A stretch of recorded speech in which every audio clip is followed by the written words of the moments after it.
आवश्यकता हो।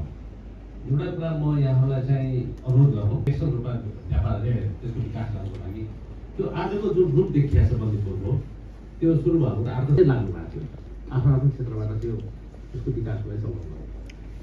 अब त्यसले गर्दाखेरि अब धुलिखेलको कुरा गर्नु, हामी धुलिखेलवासी भन्छ, धुलिखेल उहाँको लक्ष्य भनेको हाम्रो गाउँपालिकालाई कसरी अगाडि बढाउने, सम्पूर्णलाई चासो पनि राख्नु भएको छ, जिज्ञासा पनि राख्नु भएको छ। हाम्रो गाउँमा यो भएन, यो बाटो यहाँ भएन, विद्यालय यो भएन भनेपछि सबको माया कहाँ रहेछ? गाउँमा रहेछ। आफू जन्मे हुर्केको ठाउँकै माया रहेछ सबलाई। सम्पूर्णबाट आएका सुझावहरू तपाईँहरूले गहनाको रूपमा हजुरहरूले पुरस्कारको रूपमा दिनु होला। किनकि यस्ता जिज्ञासा आउनुपर्छ, खबरदारी हुनुपर्छ। तपाईँहरूलाई यो काम गर्नुपर्छ, पहुँच यो काम गर्नुपर्छ, यो भएन त्यो भएन जब भनिन्न तब हामी अगाडि बढ्न सकिन्न।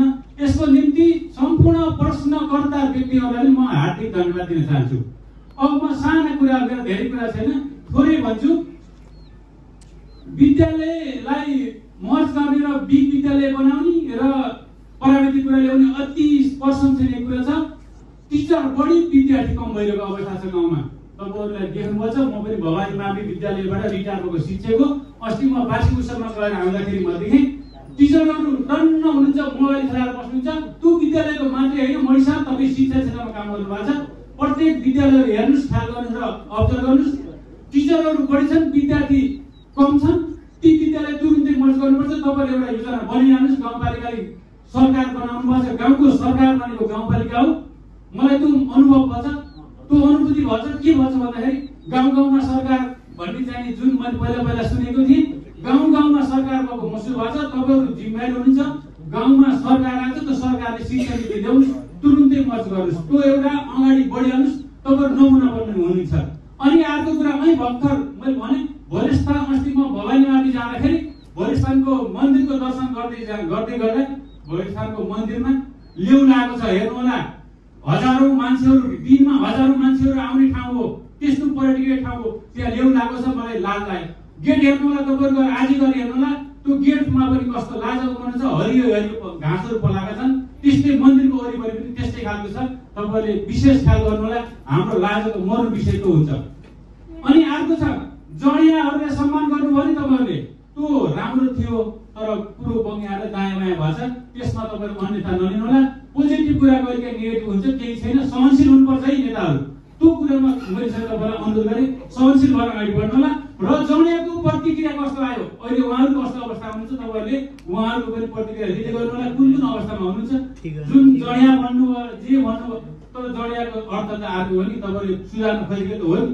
उहाँहरू कुन कुन अहिले कस्तो ठाउँमा प्रवेश गर्नु भएको छ, छोडेर कस्तो अवस्था जानुपर्छ, त्यो पनि उहाँलाई फेरि बोलाउन अन्तिकै गर्नु न। फेरि पत्रिका ल्याएर पोजिटिभ कुरालाई फेरि लिएर त्यो पनि गर्नलाई म अनुरोध गर्छु। त्यस्तै गरी अर्को गापा र ओडामा तपाईँले बाँडेका रकमहरू कतिको चुहार भएको छन्, ख्याल गर्नलाई त्यो कुरो अनुगमन भन्ने, त्यो जाने घुम्ने, त्यो पैसा पनि फेरि आफै फर्केर आफै खाने, त्यस्तो अवस्था सिर्जना भएका केही उदाहरणहरू छन्। अहिले नभनौँ, तपाईँले एकदम चियाएर रौँ ख्याल गरेर ओडामा गएका बजेटहरू खर्च भएछन् कि भएछन्, भयो भने कहाँ भएछन्, के भएछन्, त्यो ख्याल गर्नु होला। त्यो भनेको हाम्रो जनताको निम्ति आएको पैसा फेरि नेतामा जाने घुम्दै फिर्दै त्यो चाहिँ ख्याल गर्नु होला। त्यसको निम्ति म अनुरोध गर्दछु। अब मैले अन्तिममा धेरै कुरा नबोलिकन म पाल्पा पालुङ मैनाली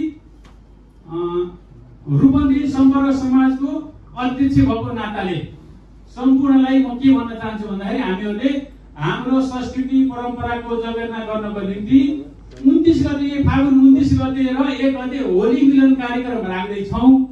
सम्पूर्णले हेरेर त्यसमा आफ्ना विचारहरू पनि दिनु होला, सल्लाह पनि दिनु होला, कसरी अगाडि बढ्ने बारेमा सरसल्लाह पनि दिनु होला। हामी चाहिँ 29 गते साँझ 3 बजेपछि होराइजन चोक कालिका नगरको सेरोफेरोमा हामी तयारी गर्छौँ। र 1 गते हामीहरू सम्भावना भएका र हामीलाई माया गर्ने दाजुभाइ दिदीबहिनीका घर घरमा आउँछौँ। भरसक आर्थिक कुराले सहयोग गर्नु होला, नत्र हेरेर भए पनि हामीलाई सुझाव दिनु होला। धन्यवाद। यति भन्दै मेरो विचार यहाँ अन्त्य गर्छु। हस्त धन्यवाद। म चाहिँ लिपिकोट 5 बसोबास काठमाडौँको चाहिँ एउटा टोली आएर चाहिँ यो मूल्य चाहिँ गरेर यति मूल्य दिन्छ हामीले गरासहितको भनेर चाहिँ किसानले पाउने गरेर चाहिँ रेसारको पनि मूल्य सुनिश्चित भएको छ। अनि यो उसमा ऱ्याप परियोजनामा चाहिँ यो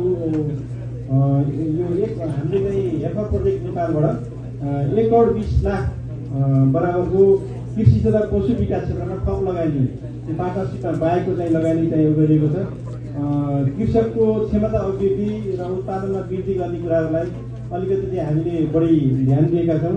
अनि लगानी तथा बजार विकासको लागि निजी क्षेत्रको चाहिँ आकर्षण अलिकति अहिले चाहिँ जुनसुकै चिजहरू पनि बिक्री हुने वातावरण चाहिँ तयार भएको छ। त्यहाँ सम्पूर्णलाई नमस्कार। मेरो नाम चाहिँ वडा अध्यक्ष अध्यक्ष र मेरो घर